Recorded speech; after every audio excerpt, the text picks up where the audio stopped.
Аппақ келіннің 10-шы сериясына қош келдіңіздер. Келесі серияны өткізіп алмау үшін каналға жазыламыз. Айқаңнан қайтпайтын құда келсің ғой сен, өзім сияқты.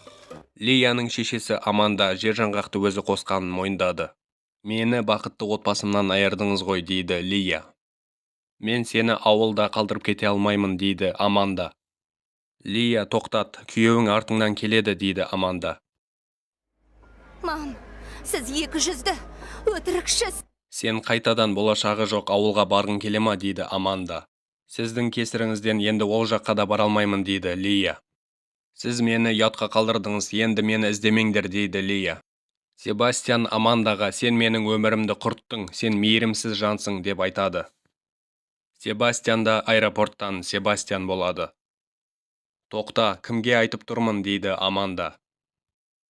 Аңсаған үйінде терең ойға батып кетеді.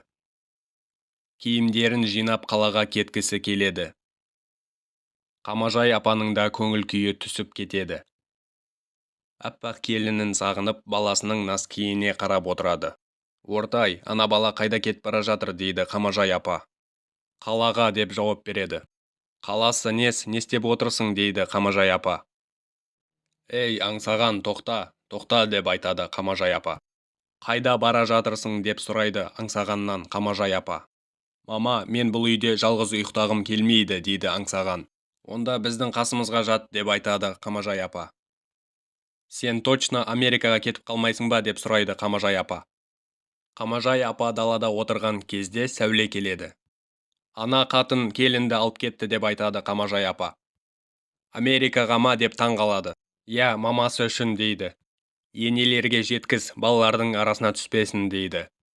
Бағдат үйінің алдында құдасымен түскен суреттерін қарап отырады. Аузын ашса тісі көрінетін жігіт еді ғой, дейді Бағдат. Мүмкін жүрегі шығар, дейді Шолпан.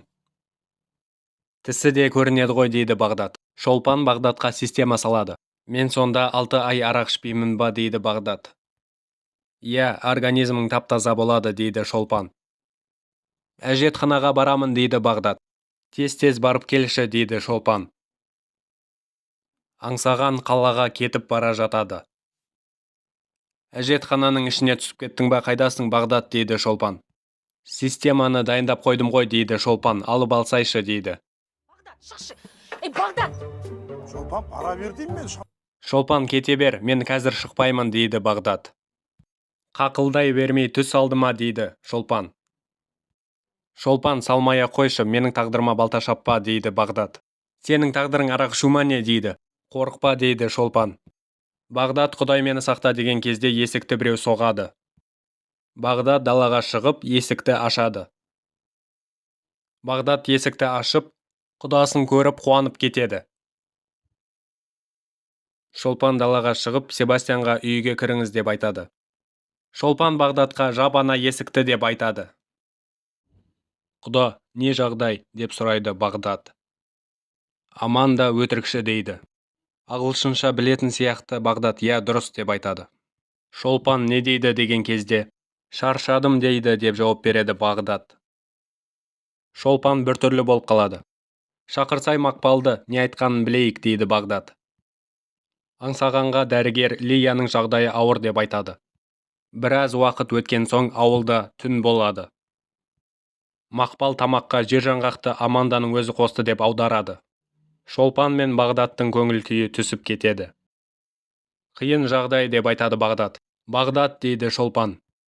Құдамның қабырғасы қайысып отырау деп ойламайсың ба, дейді Бағдат. Система ше, дейді Шолпан. Мен құдамның қабырғасын ремонттап келуім керек, дейді Бағдат. Құда, жүр, қабырға бәрін алып шық, дейді Бағдат. Қасқағым сәтте Бағдат пен құдасы дүкенге кетеді. Себастьян мен Бағдат құдасы арақ ішіп отырады. Құда, менің әйелім өте жаман адам, дейді Себастьян. Дұрыс айтады. Аямау керек. Бағдат Мақпалға үйге қайта бер, деп айтады. Мақпал, көкем-ау, давай. Себастьян Қамажай апаға барып кешірім сұрауым керек, деп айтады. Қамажай апа Ортай ағамызға мен дұрыс істемедім, деп айтады. Бағдат пен құдасы Қамажай апаның үйіне келе жатады. Екеуі арақ ішіп алып, бірақ сонда да қайтпайды. Аяғыңды ағашқа қойып секір деп айтады Бағдат. Құда, Қамажай апа есіктің даусынан оянып кетеді. Терезені ашқан кезде Қамажай бізді. Қамажай апа шошып кетеді және орта ағаны оятады. «Ей, құда, үйтіп қарауға болмайды», дейді Бағдат. Ортай аға терезені қараған кезде ешкім жоқ. «Құданың қарғысына ұшырадың, көзіңе көрінген ғой», дейді. Қамажай апа, «Құда, мені кешіре көр» деп жатады. Таң атқан кезде есікті біреу соғады. «Не болды?» деп Қамажай апа есікті ашқан кезде «Аманда менің күйеуім мен қызымды шығар» дейді. Келесі серияны өткізіп алмау үшін каналға жазыламыз. Сіздермен бірге болған сағындық.